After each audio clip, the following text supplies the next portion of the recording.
सदियों से चली आ रही सतभक्ति की ऐसी धारा, ऋषियों, मुनियों, देवताओं और त्रिदेवों ने भी जिसका भेद ना पाया। भक्ति तो सभी करते हैं,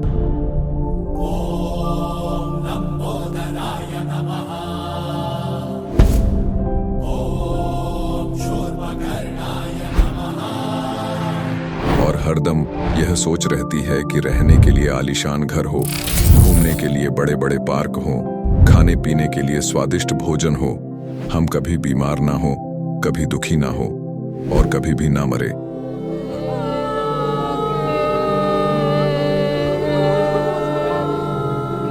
हरदम मौज मस्ती में रहे।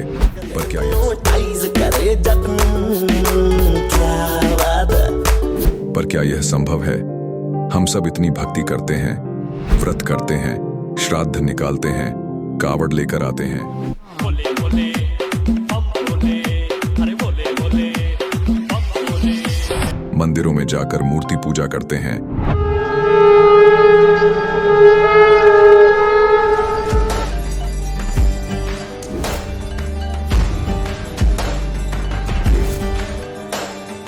भानुकोटिभास्वरं भवाब्धितारकं परं नीलकण्ठमीप्सितार्थदायकं त्रिलोचनं कालकालमम्बुजाशमक्षशूलमक्षरम्। चर्च में जाकर प्रेयर करते हैं,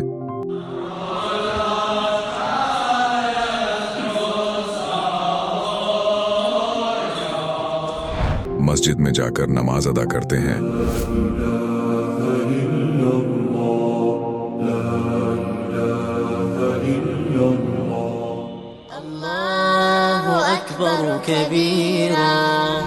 और गुरुद्वारों में जाकर माथा टेकते हैं,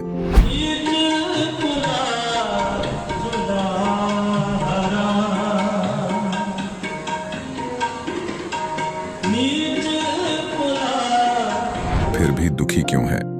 लेकिन क्या आप जानते हैं वो कौन सी भक्ति है? वो भक्ति जिसने मीरा को जहर से बचा लिया, ध्रुव और प्रहलाद की रक्षा की, अंधे को आंखें और बहरे को कान दिए, कोढ़ी को काया दी, दुखियों को सुखी जीवन दिया, मरने वाले को जीवन दान दिया और लाइलाज बीमारियों को दूर किया। जब संत रामपाल जी महाराज जी से दीक्षा ले ली थी, उसके बाद जब उनका कुछ विद इन मंथ कैंसर में राहत मिली। जैसे हम लोग परमात्मा का आदेश आया, हम लोग हॉस्पिटल गए और ऑपरेशन कराया। भगत जी 1 रुपया का भी दवाई माता जी को खाना नहीं पड़ा, और जो डॉक्टर कैंसर है बताते थे, वही डॉक्टर के मुख से हमने ये सुना भगत जी कि ये चमत्कार कैसे हो गया। तो हॉस्पिटल में दिखाया तो कैंसर घोषित कर दिया डॉक्टर ने यहाँ। तो फिर इसके इलाज के लिए घूमे, इलाज भी नहीं हुआ, तो फिर घर पे थक के बैठ गए। कैंसर के लिए जिंदल हॉस्पिटल में रहा, उसके बाद सपड़ा हॉस्पिटल में रहा, उसके बाद जयपुर को दिखाया, उसमें कोई इलाज नहीं हुआ। संत रामपाल जी महाराज जी ने चरणामृत प्रसाद दिया और आशीर्वाद दिया और भक्ति ज्ञान दिया, और उसके बाद मैं तंदुरुस्त हूँ। हर दिन में अपना सब कुछ खाता हूँ, मुझे कोई समस्या नहीं। मेरे को बीमारी ये थी सर कि ब्लड ट्यूब में मेरे को एक प्रकार का पस आ गया था और इन्फेक्शन हो गया था। उस इन्फेक्शन को डॉक्टर लोग वो कह रहे थे कि इसमें आपको ऑपरेशन करना पड़ेगा। आश्रम पहुंचने में परमात्मा का नामदान लिया और जो उन्होंने मुझे उपदेश दिया, उस उपदेश देने के बाद उन्होंने आशीर्वाद दिया। आशीर्वाद देने के बाद तत्क्षण में मेरा ये रोग वहीं के वहीं दर्द बिल्कुल ठीक हो गया। भक्ति सभी करते हैं, लेकिन उपरोक्त लाभ सिर्फ सतभक्ति से ही प्राप्त होते हैं। आज भी सतभक्ति करने वाले हजारों लाखों लोगों को शास्त्र अनुसार भक्ति का अद्भुत अनुभव प्राप्त हो रहा है। आइए जानते हैं ऐसे ही लाखों श्रद्धालुओं में से एक सतभक्ति करने वाले इस श्रद्धालु का अनुभव। नमस्कार जी। नमस्कार। क्या नाम है जी आपका? फूलचंद करमाली। फूलचंद जी, आप कहाँ से हैं? ग्राम नवाडी, पोस्ट टांगटोना, थाना कसमा, जिला बोकारो, राज्य झारखंड से हैं। संत रामपाल जी महाराज से नाम दीक्षा आपने कब ली? 15 अप्रैल 2020। क्या क्या भक्ति साधनाएं करी आपने अभी तक? नाम लेने से पहले सभी देवी देवता का भक्ति करते थे, पूजा पाठ करते थे। तो फिर संत रामपाल जी महाराज जी की शरण में आने का क्या कारण बना? संत रामपाल जी महाराज जी के शरण में इस तरह से आए, मेरा भाई जो हमसे छोटा है वो पहले नाम लिया हुआ है, गुरुजी के शरण में, संत रामपाल जी महाराज जी के शरण में पहले आया हुआ है।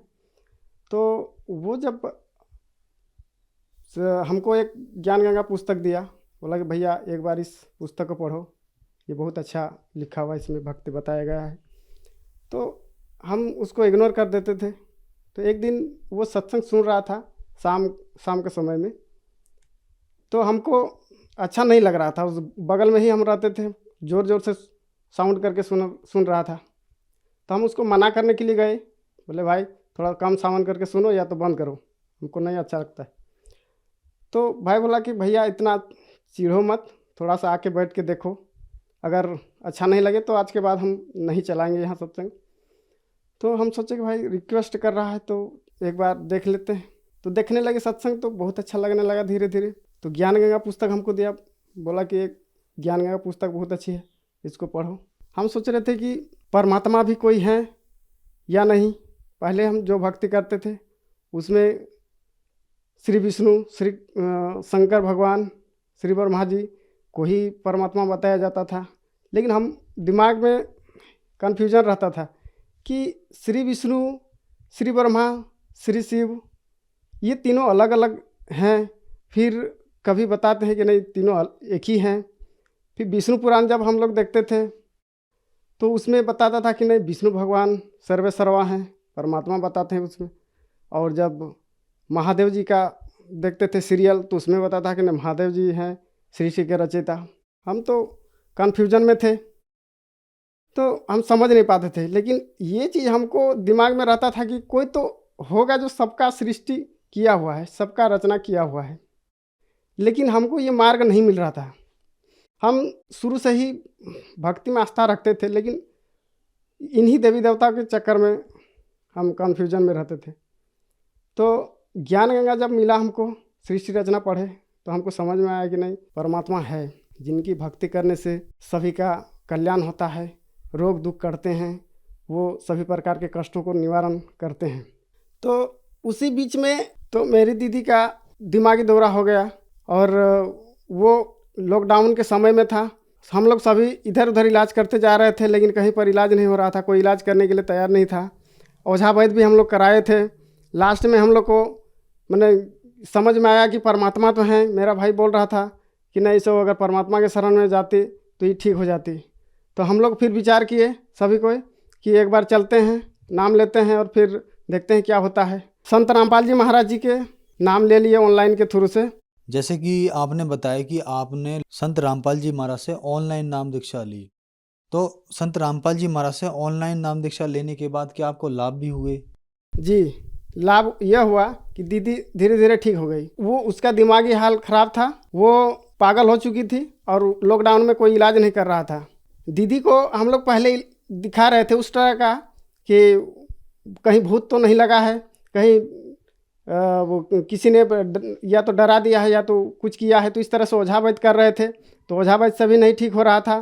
तो लॉकडाउन में हम लोग को दिमाग दिया किसी ने कि इलाज कराओ, तो इलाज कराने के लिए गए। तो उस टाइम में डॉक्टर भी नहीं इलाज कर रहा था, बोल रहा था कि लॉकडाउन में नहीं इलाज होगा। अगर इलाज भी कहीं होता था तो हम लोग के पास उतना पैसा नहीं था कि उसको बड़ा हॉस्पिटल या तो बड़ा डॉक्टर के पास ले जाके दिखाएं। तो इस तरह से डॉक्टर के भी पास गए, जनरल डॉक्टर के पास, तो नहीं इलाज किया। तो हम लोग सोचे और हम लोग का गरीब आदमी का कोई इलाज नहीं है, केवल परमात्मा ही, भगवान ही हम लोग को साथ दे सकता है।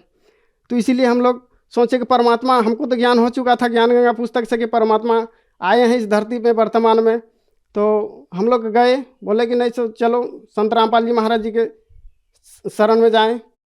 तो शरण में जाने के बाद दीदी धीरे धीरे ठीक होने लगी। हमको और विश्वास होने लगा कि हाँ वास्तव में सही है। पढ़े तो थे लेकिन हमको वास्तविक दिखने को मिला जब दीदी ठीक हो गई। एक हफ्ते में ठीक हो गई, बढ़िया से बात करने लगी, सारा चीज़ उसका हरकत सब सुधर गया।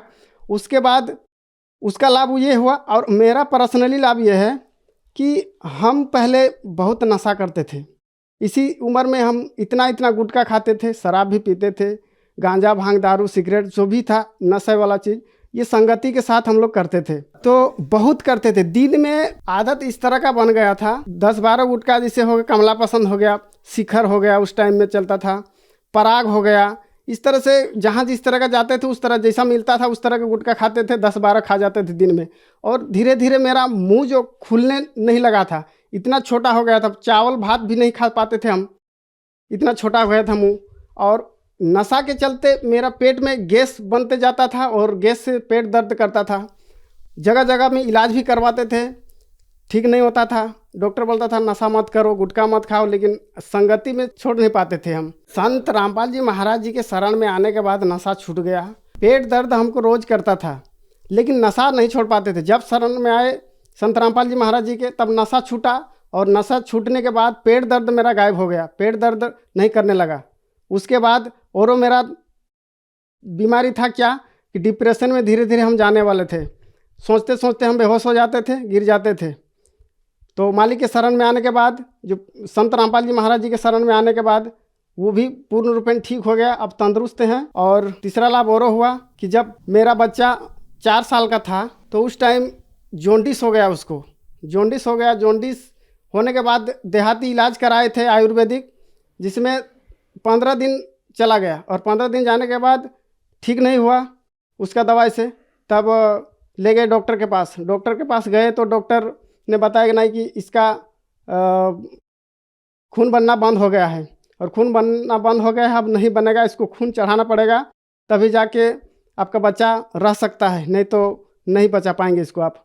तो हम लोग गरीब परिवार से हैं, इसके वजह से खून तो रोज़ चढ़ा नहीं पाएंगे, प्रत्येक महीना चढ़ाने का बोल रहा था कि प्रत्येक महीना चढ़ाना पड़ेगा। तो हम लोग सोच रहे थे कि इतना खून कहाँ मिलेगा, कौन देगा, कैसे बचा पाएंगे, बहुत टेंशन में हो गए थे हम लोग। डॉक्टर ने जवाब दे दिया था, बताया था कि इसका खून बनना बंद हो गया है, अब इसका कोई इलाज नहीं है, इसका इलाज ऊपर वाला ही कर सकता है, बाकी हमसे नहीं होगा। जब तक ये ज़िंदा रहेगा तब तक इसको महीना महीना में खून चढ़ाना पड़ेगा, नहीं तो ये ज़िंदा नहीं रहेगा। संत रामपाल जी महाराज जी के शरण में आने के बाद हम लोग प्रार्थना लगाए, और प्रार्थना लगाने के बाद वहाँ से आदेश आया कि परमात्मा दया करेंगे। और उसके बाद फिर चेक करवाए, चेक कराने के बाद पॉजिटिव रीजन आया कि इसका खून बनना चालू हो गया है।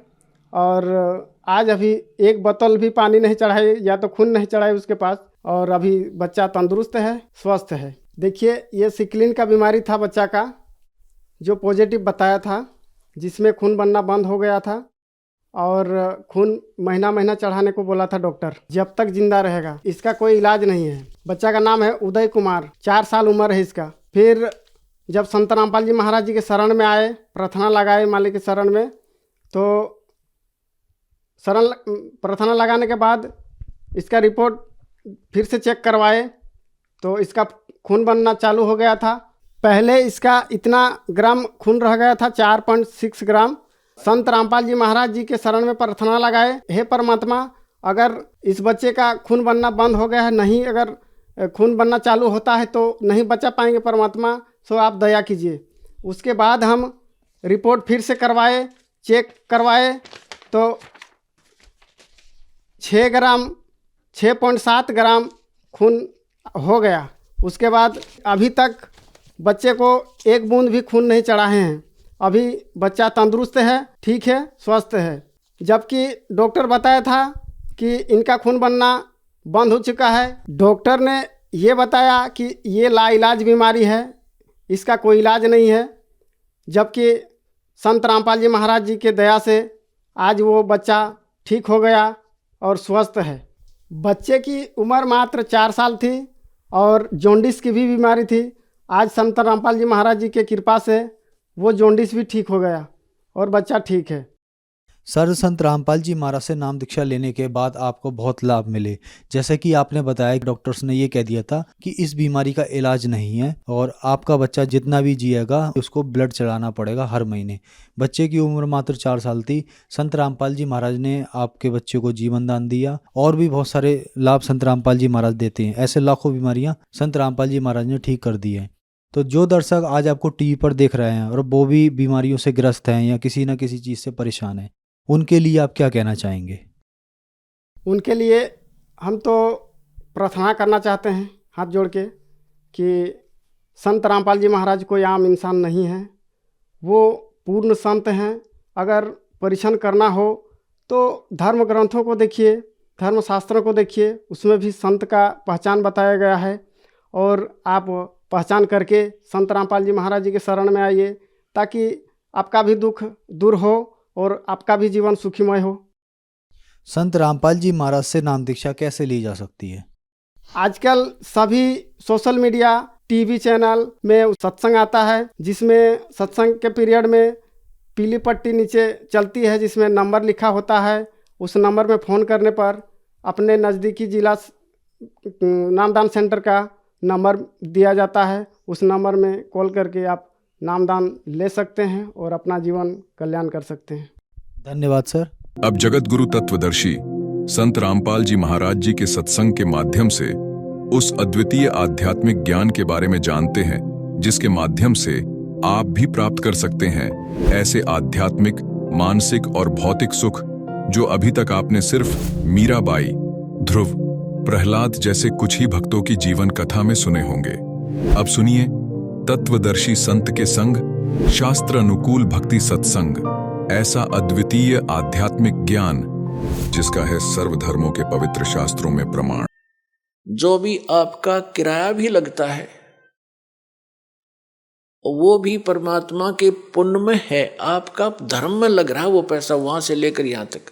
और जो दान धर्म करते हैं आपको वो तो डायरेक्ट दिखाई देता है कि मैंने दान डाला है, मेरा पुण्य हो गया, लेकिन वहां से यहाँ तक आने और जाने का जो आपका किराया है वो भी आपके धर्म में लिखा जाता है। अब बगैर ज्ञान के हम ऐसे उलझे रहते हैं, अपने आप धनी बनने के लिए 100 तरीके अपनाते रहते हैं। परमात्मा कबीर जी कहते हैं, कल्पे कारण कौन है कर सेवा निकाम, मन इच्छा फल देऊंगा जो पड़े मेरे ते काम। कि मेरे सतर का जो भगवान के सतर का तेरा कोई ऐसे कार्य आवेगा, कोई आपत्ति आवेगी, तो फिर कहता है तू चिंता ना करना, मन इच्छा फल दूंगा तुझे, परंतु रहना पड़ेगा तूने मेरी मर्यादा में। भगत की कैसी मर्यादा है? भगत और जगत का आपस में मतभेद सदा से रहा है। इसका कारण क्या है? इसका कारण ये है कि भगत की परंपरा मर्यादा जगत से भिन्न बन जाती है, और जिन परंपराओं को लेकर वो पहले समाज में चल रहा था, इतने वजन को उठाकर इस भक्ति मार्ग पर प्राणी चल नहीं सकता। जैसे कोई यात्री है, यात्रा कर रहा है, वो पहले ही सोच लेता है आवश्यक वस्तुएं ही लेकर साथ चलूं, अधिक गठड़ी उठाते सफर नहीं कर पाऊंगा, उसको अंडरस्टूड होता है, तो वो ज्यादा नहीं बांधता, एक थैला छोटा सा काख में टांगा, आवश्यक वस्तु डाली और सफर पर चल पड़ता है। जो भक्त बन गया वो परमात्मा के मिलने वाले मार्ग पर चल पड़ा, और जो भक्त नहीं बना वो वही बैठा अपने घर पे, वो उस वस्तु को प्राप्त नहीं कर सकता। तो उसकी मर्यादाएं कुछ अन्य हैं, उनसे हटकर हम अपने सीमित करके इस सफर पर चल सकते। तो इसी प्रकार जगत और भगत की आपस में मतभेद बना रहता है कि ये तो ऐसे भी नहीं करते, ये त्योहार भी ना मनाते, ये तो दहेज भी ना देते, ये लेते भी को नहीं। तो इस तरह के हम नहीं कर सकते, क्योंकि हमें ज्ञान हो गया कि आज हम किसी से लेते हैं, कल देना पड़ेगा। तो क्यों सिर में दर्द कराया फिर देने के लिए? जैसे आज कोई रिश्वत ले रहा किसी से, 5,000, 10,000, 20,000 ले ली, और वो उसने देनी पड़ेगी फिर उसको आगे चल के अगले जन्मों में। अब आदरणीय गरीबदास साहिब जी कहते हैं, तुमने उस दरगाह का मैल नहीं देखा और धर्मराज के तिल तिल का लेखा। बता, कहते तुम इसलिए गलती करते हो, तुमने वो स्थान ना देखा जहां पर फैसले होते हैं इस भगवान के सतर के। तुमने उस दरगाह का वो मैल नहीं देखा, धर्मराज के तिल तिल का लेखा। ये बालकों का खेल है। एक तिल यानी एक जरा सी भी कोई आपकी वस्तु है, आपस में वो लेन देन किसी भी जन्म में हो, चाहे 1000 जन्म के बाद हो, आपकी वो पूरी करनी पड़ेगी। आज कोई रिश्वत ले रहा है, अगले जन्म में वो दामाद बन के लेगा उसका और पैसा ले जाएगा, और फिर मृत्यु हो जाए मन माने, वो पैसा भी गया, लड़की दूसरी जगह ब्याहनी पड़ेगी। तो टूट गया कहर उसके ऊपर। हमारे सामने जितनी भी ये आपदाएं आती हैं ये पिछले संस्कारों से हैं। इसको समझने के लिए एक उदाहरण है। हम इतने गिर चुके हैं, इतना सतर गिर गया हमारा, हमने सिर्फ ये संसारिक भौतिक सुख दिखाई देते हैं, नथिंग एल्स। और इनके पाने के लिए, यहाँ की सुख की फोकट महिमा बनाने के लिए हम कुछ भी आगा पीछा नहीं देखते। एक व्यक्ति का विवाह हुआ, एक पुत्र उत्पन्न हुआ, उसकी पत्नी की मृत्यु होगी, उसने दूसरी शादी की, दूसरा पुत्र हो गया, वो स्वयं भी मर गया, उसकी पत्नी भी मृत्यु को प्राप्त होगी। अब बड़े लड़के का विवाह हो चुका था, छोटा भी बालक था, 10-12 वर्ष का, 13 वर्ष का। तो क्या हुआ, वो छोटे वाला बीमार पड़ गया। बीमार हो गया तो उन्होंने कुछ थोड़ा बहुत ट्रीटमेंट करवाया, फिर किसी ने बताया कि इसको वहां ले जाओ, हफ्ता 10 दिन वहां रखना पड़ेगा, कितने पैसे लगेंगे, 500 रुपये का खर्चा होगा। उस समय 500 रुपये आज के 5 लाख से भी ज्यादा समझ लो। तो उन्होंने विचार किया कि 500 रुपये वहां लगा देंगे, और फिर इसने ये मृत्यु को तो निकट है, ये मर जा तो बढ़िया, सारी संपत्ति इसकी हमारे नाम आवेगी, काम आवेगी। यानी 10-15 एकड़ जमीन थी उसकी, उसके हिस्से की।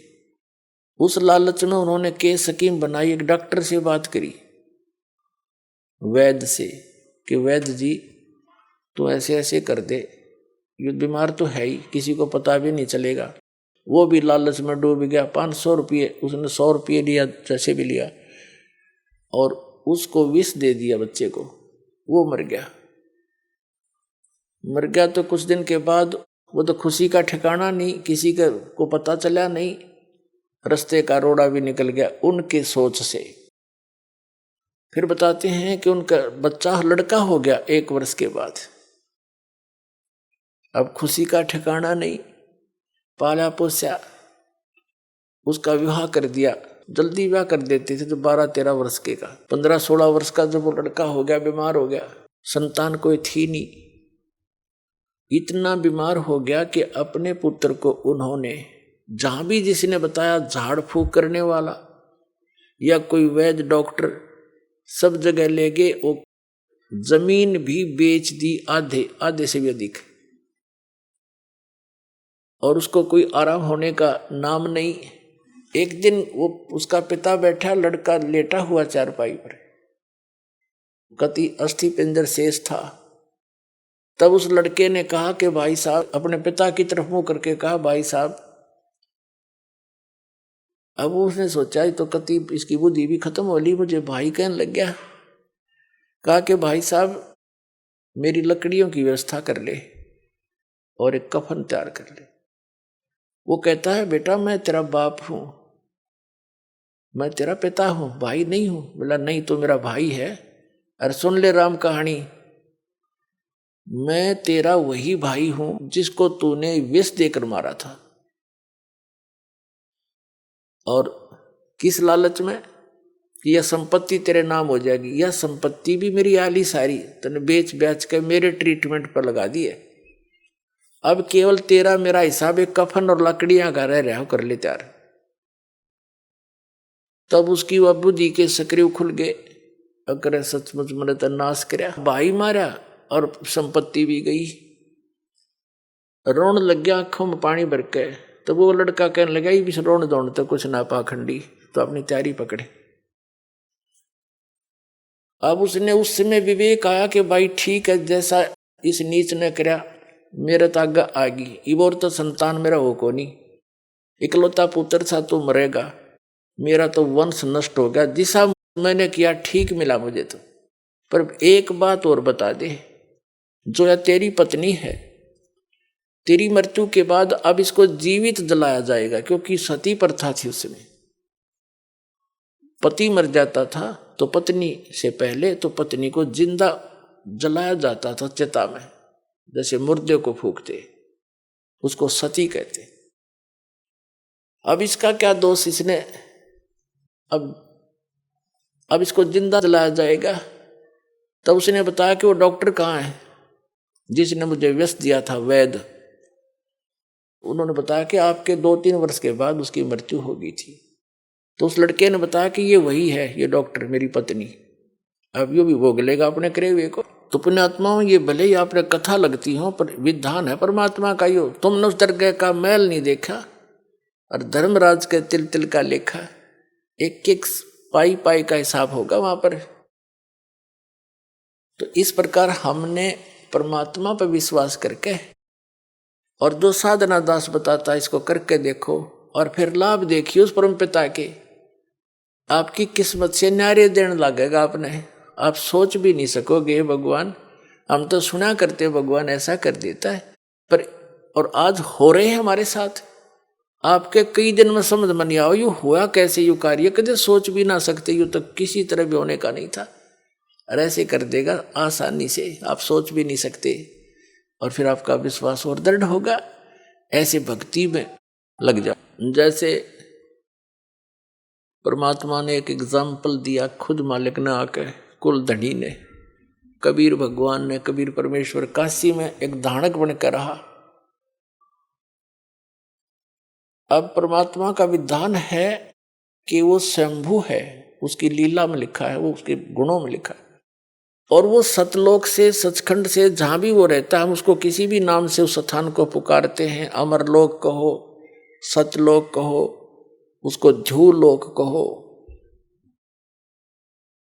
तो वहां से रहता है वो परमात्मा। नर आकार है, राजा के समान वहां बैठा है, सिर पे मुकुट है, सिर पे छत्र है, सफेद वस्त्र है, सफेद कलर है, सफेद ही उसका प्रकाश निकल रहा है उनके शरीर से। करोड़ सूर्य मिला दे, करोड़ चंद्रमा एक रोमकूप की इतनी शोभा है। और वहां सफेद पृथ्वी है, वो सफेद, जैसे यहाँ की पृथ्वी का कितना बालू रेत जैसा रंग है, लाल लाल गेरुआ सा, कहीं पर काली मिट्टी है, तो वहां का सभी मिट्टी बहुत चमकीली है, सफेद है, उपजाऊ गणी है।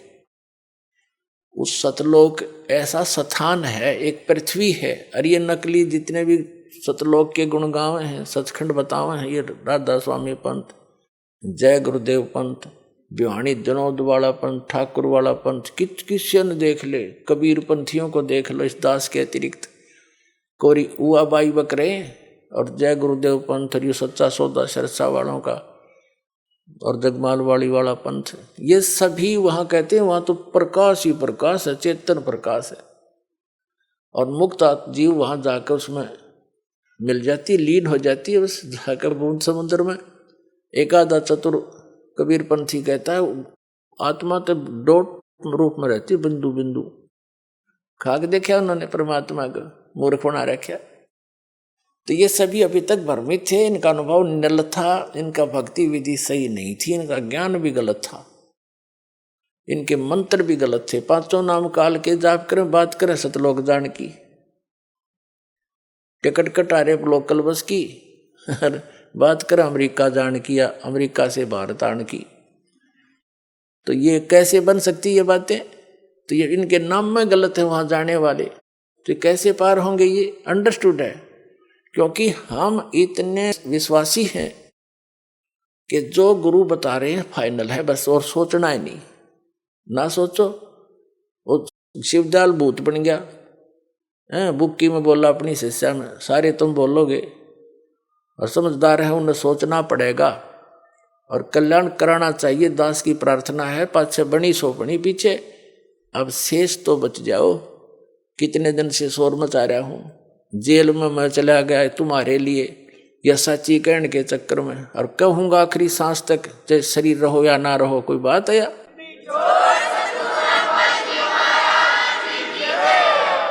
असंग जन्म हो गया हमने धक्के खात्या ने, के बिरान माटी, और मुझसे नहीं देखी जाती, क्योंकि दास को वो ज्ञान भगवान ने दे दिया। मुझे कोई दूसरा नजर नहीं आता, पूरी पृथ्वी अपनी सी दिखे है, सब अपने बहन भाई दिखे, क्योंकि हम सतलोक से आए हुए। यहाँ काल ने हमें मूर्ख बनाकर आपस में लड़ा बिड़ा रखा है।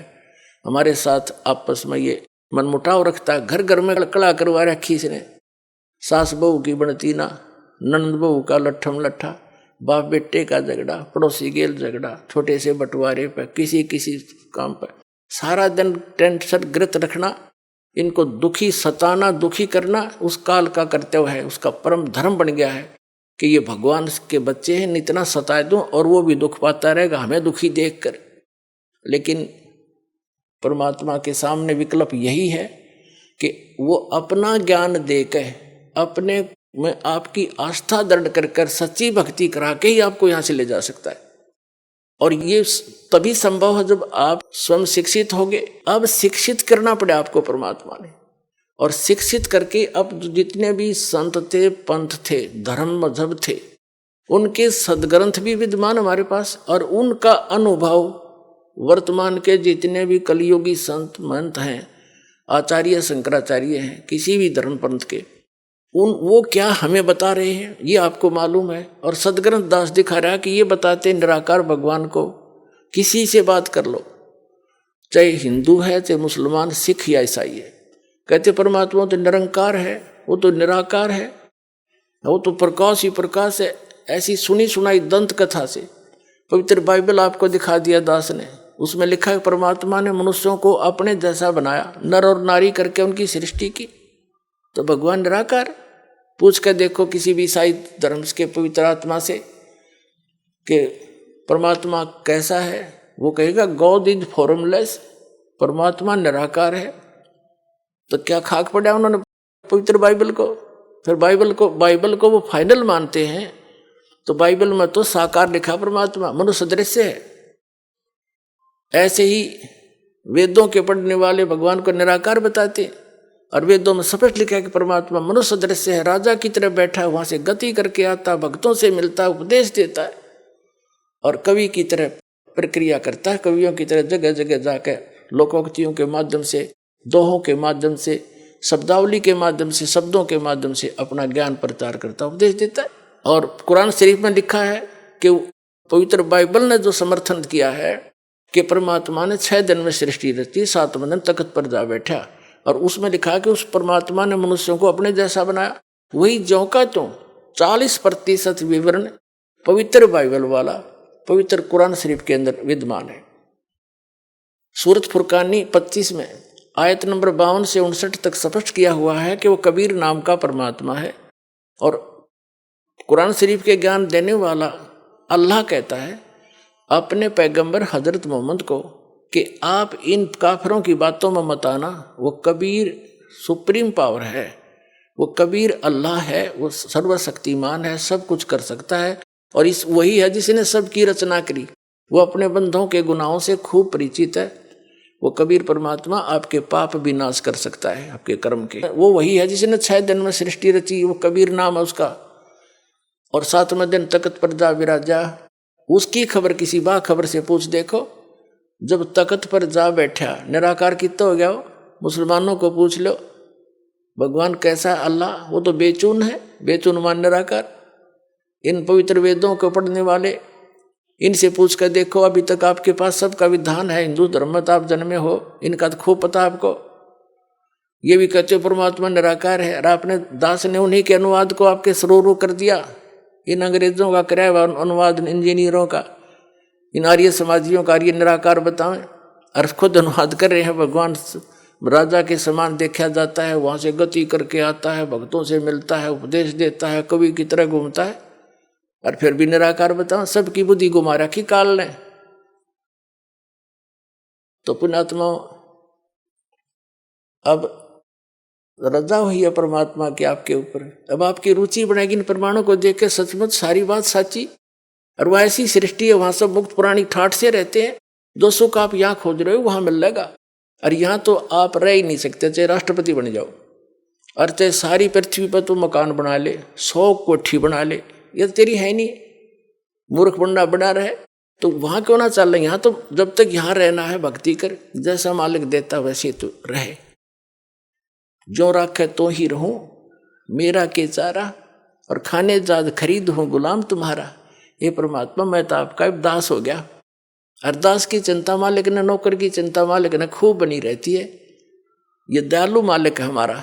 जो मालिक हमने मान रखा है तो कसाई है, ये ब्रह्म ज्योत निरंजन काल, इसको हमने मालिक मान रखा था, ये तो कसाई है, ये तो आपके अपने स्वार्थवश रोके हुए। और जब हम दयाल की शरण में आएंगे तो हमारे सारे दुख दूर हो जाएंगे। तो कबीर साहब वो दयालु मालिक है, उसकी शरण में आगे तो उसको सब पता है, मेरे बच्चे को क्या आवश्यकता है, मेरे नौकर को सब सुविधाएं देता है, क्योंकि उसके अंदर दया होती है।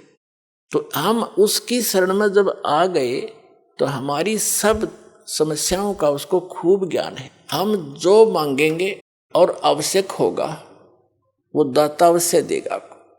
और हम मांगेंगे बकवाद, क्योंकि भक्ति के मार्ग में चल रहा व्यक्ति को एक पत्थर ठा के सिर पर फिर धरन लगे, उन्हें क्या कहेंगे, मूर्ख। समझदार तो ये कहेंगे क्यों सिर मारे, पत्थर में चल आगे न चलेंगे।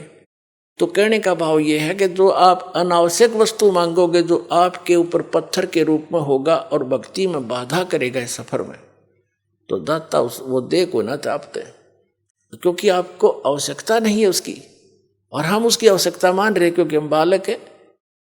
तो इस प्रकार पहले दास चाहता है, बुद्धिमान समाज है, बहुत सावधानी से सोचना पड़ेगा आपने। जो किस लिए हम माया इकट्ठी करते हैं, कोठी और कार बनाने के लिए, और बेटा और बेटी के ब्याह में बकवाद करने के लिए, व्यर्थ का खर्चा करने के लिए, और ये वे मतलब के त्योहार चोर बनाकर बम पटाखे बजाकर फंड करने के लिए। तो ये भक्ता के काम नहीं है। ना जाने काल की कर डारे, किस विध ढल जा पासावे, और जिनाते सरते मौत खुड़क दी उन्हानु केड़ा हंसावे। हमने नोट ऐसे डर के रहना पड़ेगा या ना जाने के बिजली गिर जा। जैसे विवाह करते हैं बच्चों का, उसमें 6 महीने पहले तो चिंता वाले घर वालों ने, बेटी बहनी हो, और लड़के वाले की कभी बराबर खर्च वाले हैं, तो सारा पंगा पा रहे हर तरह का। तो उसके लिए फिर किताब डीजे लाएंगे, हाँ, फिर बड़ी बड़ी बारात, और ये सारा काम बिगाड़ा फिल्मों ने। फिल्मों में देखा आपने, कोई सिंपल वे तो ब्याह होता, बकवाद करें सारी, बड़े बड़े राजे महाराजा की तरह आगे पाछे बैंड बाजते चलो, तुरु तुरु तुरु करते चले हैं, लंबे चौड़े लैंप लैंप ला के फंड कर रहे। ये ब्याह करो बकवाद, तुम जुलूस तो पहले काट दे बालका का। तो हमने इस विवाह को बहुत सिंपल वे से करना है, कोई विशेष व्यवस्था नहीं करनी। वैसे तो बुद्धिमान व्यक्ति कोशिश तो अभी कर रहे हैं कि भाई हम तो चुन्नी पे ले आए, लड़की को चुन्नी पे लावे, पर ठीक है, वो भी तो ब्याह है, वो कौन सा ब्याह को नहीं हुआ। और ये 36 बकवाद करके गाना और बजाना, घुटी लानी, फंड करना, डीजे नाचना, ये बकवाद तो नहीं करने। ना दहेज देना, हम दहेज देकर अपनी बेटी को कितने दिन सुखी कर सकते हैं, कुछ सोच कर देखो। कर सकते हो सुखी? बेमतलब का वो बकवाद और भागी निकम्मा बालक है, फिर नो लालच करें जहाँ उसने सतावा लड़की न कोर लिया, वो पीवा घुट्टी रो करते लाओ, बेचारी रो पीट के घर वाले दें, चल बस जाएगा बेटी का बसेगा भगवान ते, और उससे हमने दूर कर रखी, तो वो तो फिर कर्म में बसेंगे जिसे उसके हैं। हम सबसे पहले वो धन देंगे अपनी बेटी को जो कभी खर्च नहीं होगा, और हर समय उसका साथ रहेगा, सारी आपदाओं को टालेगा, और 2 रोटी समय पर देगा। ऐसे हम अपने बेटे को इस मार्ग पर लगाएंगे, वो अपने पर निर्भर होगा, भगवान पर विश्वासी होगा, और ज्ञान होगा कि आज मैं दहेज लूंगा, कल इसका गधा बन कर दूंगा, क्या फायदा लेने का। तुमने उस दरगाह का मैल नहीं देखा और धर्मराज के तिल तिल का लेखा। हम जब इस ज्ञान से परिचित हो जाएंगे तभी तो हम वहां सतलोक जा सकेंगे, तब से हमारी इच्छा हटेगी यहाँ से। अब जैसे आपको बार बार हम बताते हैं, जैसे श्रीमद् भगवत गीता अध्याय नंबर 7 के और श्लोक नंबर 4 में कहा है कि अर्जुन उस ज्ञान को तू तत्वदर्शी संतों के पास जाकर समझ, उनको दंडवत प्रणाम करने से, कपट छोड़कर नम्रतापूर्वक प्रसन्न करने से वह तत्वदर्शी संत तुझे उस तत्व ज्ञान का उपदेश करेंगे। वो तत्व ज्ञान है कौन सा? चौथे अध्याय के गीता जी के 32वें श्लोक में कहा है कि अभी तक जो ज्ञान तूने पहले सुना है 31 तक, चौथे अध्याय के 31 मंत्र तक, 25 से लेकर 31 तक, उसमें कोई कैसी क्रिया करता है, कोई कैसी भी कर रहा है, कोई देवता पूज रहा है, कोई स्वाध्याय करता है, जैसे कोई गीता का पाठ कर लेता है, कोई ये सुखमणि साहिब का जाप कर लेता है, कोई वेदों के 5-4 श्लोक याद कर लिए उनको रोज रिपीट कर लेता है, कोई 5 बार की नमाज कर लेता है, और कोई मुंह पर पट्टी बांध कर तीक्ष्ण अहिंसावादी व्रतों को करता है, नंगे पैर घूमता है, और कोई देवताओं की पूजा करता है, कोई योगासन करता है, कोई खड़ा होकर तप करता है, कोई बैठ के करता है। ये सभी अपनी अपनी साधनाओं को मोक्षदायक मानते हैं, जानते हैं, ये सोच रहे हैं हम जो कर रहे हैं सही है। लेकिन चौथे अध्याय के 32वें श्लोक में कहा है कि इस प्रकार की यज्ञों का, धार्मिक अनुष्ठानों की साधना का ज्ञान ब्रह्मणे मुखे यानी सच्चिदानंद घन ब्रह्म की वाणी में, जो परमात्मा सतलोक से चलकर आता है, स्वयं ही उपदेश देता है, वो यथार्थ ज्ञान है, वो तत्व ज्ञान है। उसके अंदर विस्तार से कही गई है। यहाँ अनुवाद, गीता अनुवादकर्ताओं ने गलत कर रखा अनुवाद। ब्रह्मणे का अर्थ इन्होंने वेद कर दिया। ब्रह्मणे मुखे है, उसमें मूल पाठ में एक शब्द है ब्रह्मणे मुखे, उसका अर्थ कर दिया इन्होंने वेद की वाणी में। पता वेद वाला ज्ञान तो बोल ले रहा था भगवान, यो गीता ज्ञान दाता श्री कृष्ण में प्रवेश करके, वो तो अब इसी ब्रह्मणे का अर्थ 17वें अध्याय के 23वें श्लोक में गीता जी में किया है। ब्रह्मणे माने सच्चिदानंद घन ब्रह्म, यानी वो परम अक्षर ब्रह्म, वो अन्य परमात्मा है, वो समर्थ परमात्मा है। वो ब्रह्मणे मुखे यानी यहाँ ब्रह्मणे का अर्थ समझो सच्चिदानंद घन ब्रह्म की वाणी में। मुख माने अपने मुख कमल से उच्चारित वाणी में जो ज्ञान है, उसमें ये धार्मिक अनुष्ठानों का की जानकारी विस्तार के साथ कही गई है, वो तत्व ज्ञान है। चौथे अध्याय के 32वें श्लोक का ये निष्कर्ष है कि इस वास्तविक धार्मिक अनुष्ठानों की, यज्ञों की वास्तविक जानकारी सच्चिदानंद घन ब्रह्म ने अपने मुख कमल से बोला है। उस वाणी में यानी कबीर वाणी में विस्तार के साथ कहे गए हैं। और उनको कर्म जान यानी वो काम करते करते कर्म योगी होकर के उनको पूरा किया जाता है, और उसको जानने के बाद तो सभी कर्मों से मुक्त हो जाएगा, सभी पापों से। और वो ज्ञान, वो तत्व ज्ञान है। चौथे अध्याय के 34वें श्लोक में कहा कि उस तत्व ज्ञान को तू तत्वदर्शी संतों के पास जाकर समझो। इससे सिद्ध है कि गीता ज्ञान दाता भी उस ज्ञान से अपरिचित है, नहीं तो लिख देता एक अध्याय और बना देता, ये हो गए तत्व ज्ञान। तो वो तत्वदर्शी संत कौन है? ये दास आद वर्तमान में है, ये सत्कर मान लियो, थारे दत्ता चाहे ना दत्त।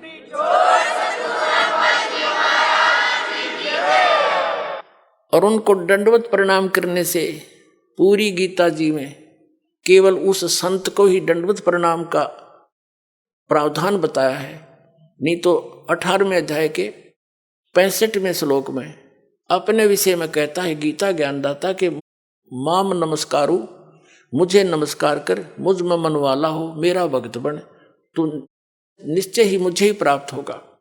अपने विषय में भी नमस्कार तक का प्रावधान बताया है इसने। और उस तत्वदर्शी संत को कहा कि उसको दंडवत प्रणाम करने से, कपट छोड़कर सरलता पूर्वक, नम्रता पूर्वक, निष्कपट भाव से प्रसन्न करने से वह तत्वदर्शी संत तुझे उस तत्व ज्ञान का उपदेश करेंगे। अब फिर क्या बताता, 7वें अध्याय के 29वें श्लोक में कहता है कि अर्जुन, जो मेरे आश्रित होकर यानी मेरे इस ज्ञान को आश्रय बनाकर तत्वदर्शी संतों की खोज कर लेते हैं, तो उनको वो केवल जरा और मरण से छूटने का ही प्रयत्न करते हैं।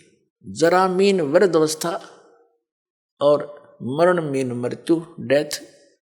कहते वो केवल इस जरा बुढ़ापे के कैरत और मृत्यु के दुख से बचने के लिए ही प्रयत्न करते हैं, क्योंकि वो तत्ब्रह्म विदु और कृष्णम अध्यात्म चाहे अखिलम कर्म, वो सभी कर्मों से और संपूर्ण अध्यात्म मार्ग से और तत्ब्रह्म से वो पूर्ण रूप से परिचित होते हैं।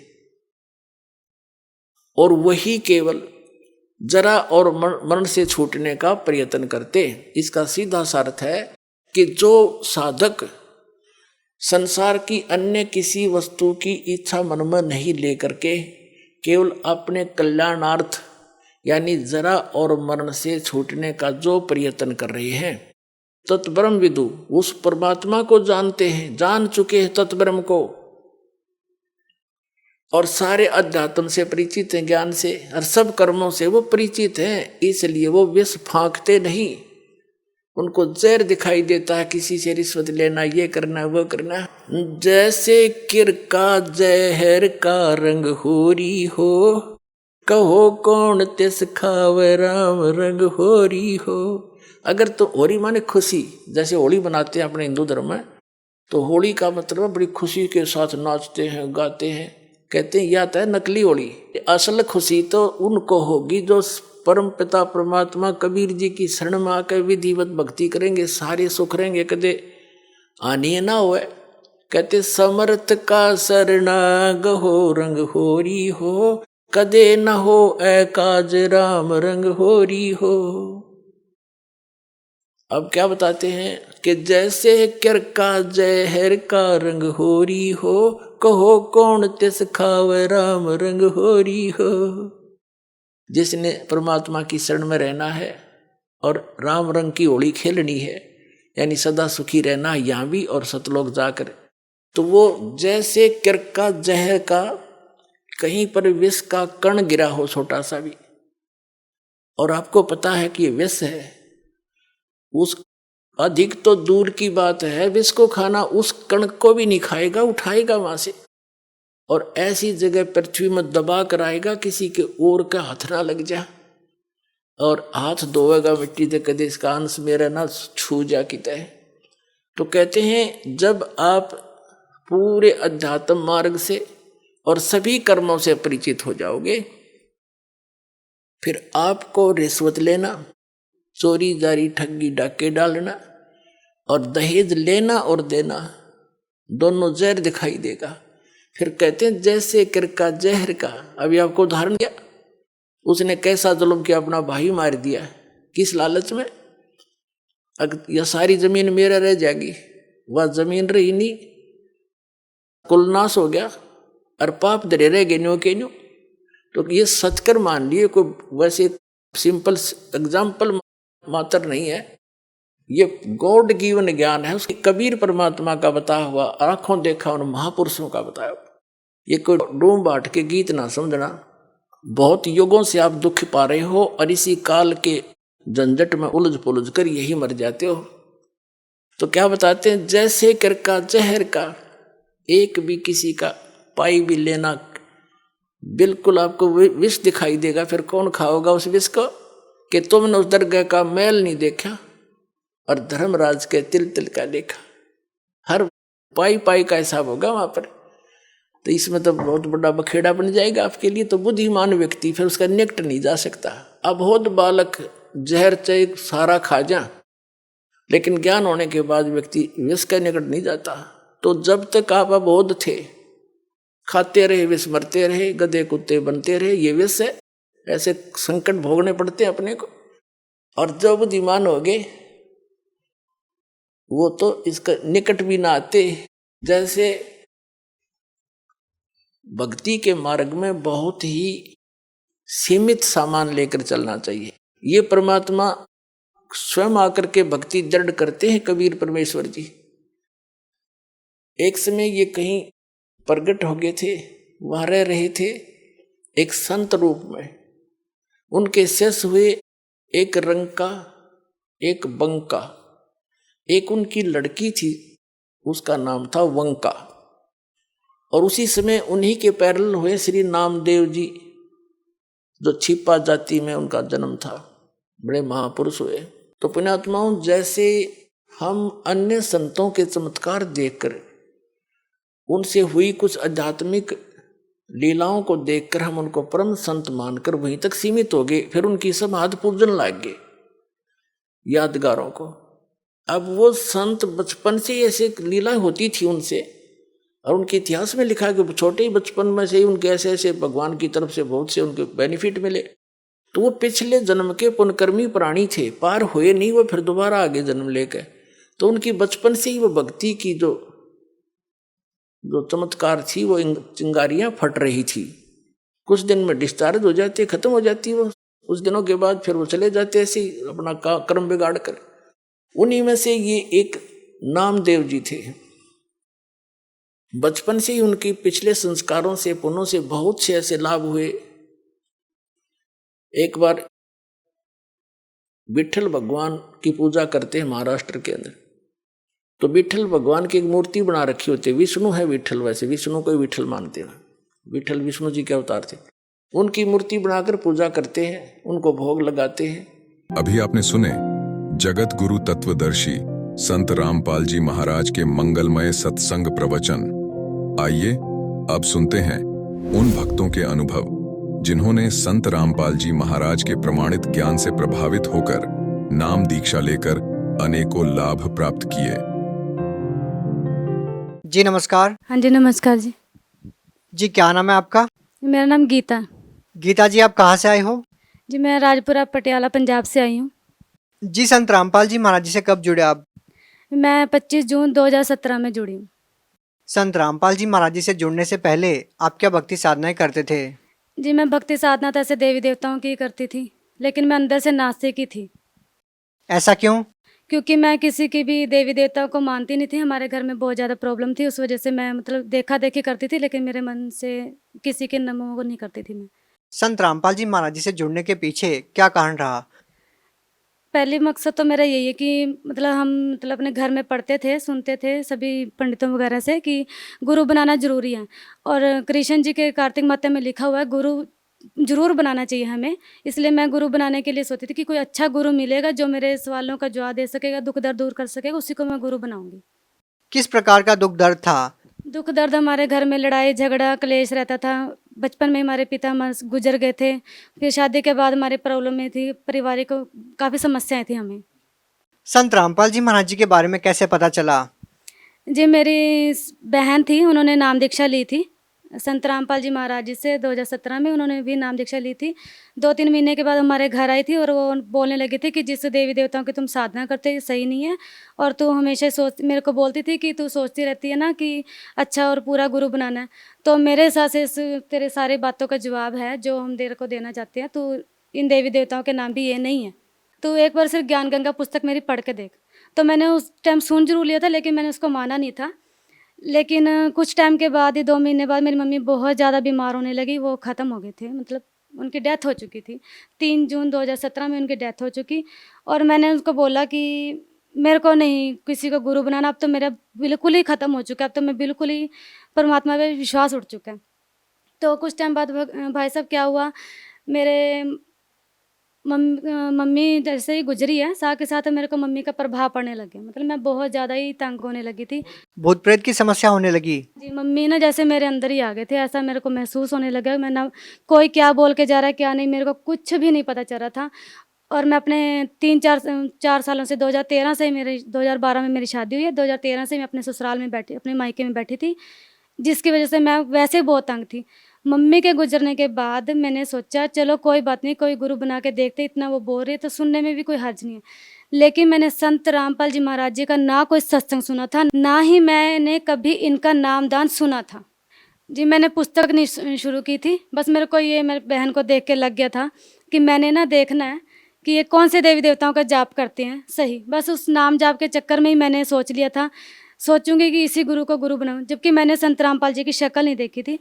तो 24 जून 2017 में शनिवार के दिन सुबह 4 बजे मेरे परमात्मा घर पे संत रामपाल जी महाराज जी आए हैं और बोल रहे हैं कि आप जानना चाहते हो कि आपकी जो बहन है वो कौन सा नामदान जाप कर रही है। मैंने उनको बोला हाँ जी मेरे को जानना है जी, ये कौन है।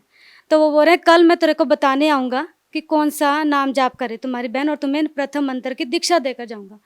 इतना मैंने अपनी बहन को सुबह बोला कि तेरे जो गुरुजी हैं मैं नहीं जानती कौन है, मैंने शक्ल भी नहीं देखी है, लेकिन ऐसे लगा था वो बोल रहे तो मैं तेरी बहन का गुरु हूँ और मैं बताने आया हूँ कि तेरे को नाम दीक्षा देने के लिए। तो संत रामपाल जी महाराज जी मेरे सपने में फिर आए और उन्होंने बोला कि आज आपको मैं नाम दीक्षा दे रहा हूँ, आपने सुबह जहाँ पे आपकी बहन सत्संग में जाएगी आपने सत्संग में जाना खन्ना में, और आप वहाँ जाके नाम दीक्षा ले सकते हो। तो भाई साहब अगले दिन मैंने अपनी बहन को सुबह सुबह बोला कि तूने सत्संग में जाना, मुझे सत्संग में जाना है, मुझे भी वहाँ से नाम दीक्षा लेकर आनी है। तो मैं उनके साथ गई हूँ। वहाँ जाने के बाद मुझे पता चलता है कि यहाँ 5 साल से सत्संग हो रहा है कि और लेकिन यहाँ पे नाम दीक्षा नहीं मिलती है खन्ना में।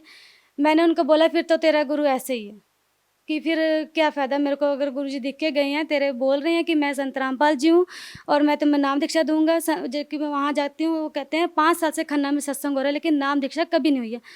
तो इस संत रामपाल जी महाराज हमारे परमात्मा ने इतना चमत्कार किया कि आधे घंटे के बाद जब सत्संग समाप्त होता है तो हमारे यहाँ पे कोऑर्डिनेटर हैं दीपक दास भगत जी, तो उन्होंने अनाउंसमेंट की है कि संत रामपाल जी महाराज जी का आदेश आया है कि जो कोई नया भक्त जुड़ना चाहता है, प्रथम दीक्षा लेना चाहता है, यानी कि जुड़ना चाहता है उनके साथ, आज यहाँ पे दीक्षा का प्रबंध किया गया। इतना सोचते मेरे को हुआ कि शायद सच्ची होगा कुछ ना कुछ, बस ऐसा मन टिक गया था मेरा। तो मैंने वहाँ से नाम दीक्षा ली। जो मेरे शारीरिक लाभ थे मुझे वो होते जा रहे थे। और मेरे जो हस्बैंड, जो मैंने अपने हस्बैंड के ऊपर आपको बताना चाहूँगी, मैंने अपने हस्बैंड के ऊपर कोर्ट केस किया हुआ था तलाक का, डिवोर्स का, जिसकी वजह से हो जाए, लेकिन उन्होंने कोर्ट में जाके माफ़ी मांगी है, सारा पैसा भी खुद भरा है और वहाँ पे लेने आए कि मैं तेरे को घर बसाना चाहता हूँ, मैंने तेरे साथ घर बसाना है दोबारा से। संत रामपाल जी महाराज जी से नाम दीक्षा लेने के बाद की बात है? संत रामपाल जी महाराज से नाम दीक्षा लेने के बाद ही हुआ ये सब कुछ, जो भी परमात्मा ने चमत्कार किए हमारे संत रामपाल जी महाराज ने, तभी हुए हैं।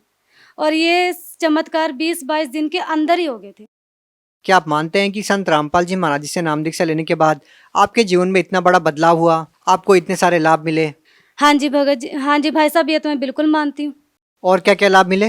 लाभ भगत जी, मैंने भाई साहब मैंने 2 बार सुसाइड करने की भी कोशिश की है, क्योंकि मेरे घर में बहुत ज़्यादा ये प्रॉब्लम थी, जिसकी वजह से मैंने 2 बार सुसाइड करने के लिए दवाई खाई थी, पॉइजन खा चुकी थी मैं। लेकिन परमात्मा ने मतलब कहीं ना कहीं मेरी भक्ति जुड़ी होगी, शायद मेरे को बचा के रखा था। बहन जी, आज भी जो लोग आपकी तरह पीड़ित हैं, इस तरह के दुख दर्द बहुत सारे लोगों को होते हैं, तो क्या वो लोग संत रामपाल जी महाराज जी से नाम दीक्षा लेते हैं तो क्या उनके भी दुख दर्द दूर हो जाएंगे? हाँ जी हाँ, 101%, ये कह सकते हो 100 से भी ज़्यादा, जो भी हो सकता है। मैं कह रही हूँ कि मैंने कोई ऐसा मतलब खोज करती थी गुरु बनाने के लिए, जब भी मैं आसाराम बापू जी के पास, हमारे रिश्तेदारों ने नाम दिया होता, और इससे पहले मैंने ब्रह्म कुमारी वालों के पास जाके उनकी बुक्स वगैरह पढ़ने की कोशिश की थी। तो काफ़ी सारा ज्ञान था जो मैं सोचती थी कि जो मेरे सवालों का जवाब दे सकेगा उनको ही मैं गुरु बनाऊंगी। तो मेरे सवालों के जवाब होते थे, कई बार पढ़ती थी सारी किताबें, ऐसा नहीं है, लेकिन मैं अंदर से नहीं पढ़ती थी, सिर्फ उसको खोज करने के लिए कि जब मेरे को इन सारे सवालों के जवाब मिल जाएंगे, कुछ सुधार दिखेगा, तो ही मैं किसी को गुरु बनाऊंगी। और मैं 101% कह सकती हूँ कि संत रामपाल जी से ऊपर इस दुनिया में ना कोई है, ना ही कोई होगा। भाई साहब ऐसा है, सबसे पहली बात, जिनको तो अपने कष्ट कटवाने हैं वो तो एक बार इस चीज़ को जरूर ट्राई करें कि हमें संत रामपाल जी से कोई फ़ायदा हो रहा है या नहीं। तो आप सोच सकते हो, मेरे को जब उन्होंने 20-22 दिन के अंदर लाभ दिया, मेरी परीक्षा लेने आए हैं, सब कुछ संभाला, मेरा घर बसा हुआ, जो उजड़ा हुआ मेरा इतना घर था उसको बसाया आके। मेरे हस्बैंड जो थे उस समय अफीम, पता नहीं क्या क्या नशे करते थे, जिस नशों के बारे में मैंने कभी नाम भी नहीं सुना था, वो भी कर रहे थे। वो मेरे को लेके बैठे हैं घर, हम खा रहे हैं, पका रहे हैं। मेरी बेटी 6 साल की है, अब हम आराम से रह रहे हैं, हम और भी अच्छा जोड़ लिया बल्कि बना। भगत समाज को क्या संदेश देना चाहते हैं? मैं संदेश तो नहीं दे सकती, पर ये जरूर कहूँगी, एक बार संत रामपाल जी महाराज जी का ना सत्संग सुनकर जरूर देखें, अपने ग्रंथों से मिलान करके देखें, एक बार उनको समझने की कोशिश जरूर करें।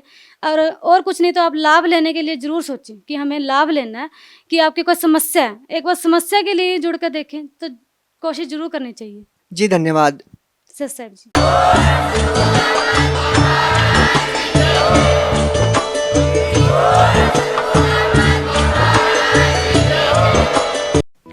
आप सुन रहे थे जगत गुरु तत्वदर्शी संत रामपाल जी महाराज के मंगल प्रवचन। अधिक जानकारी के लिए संपर्क करें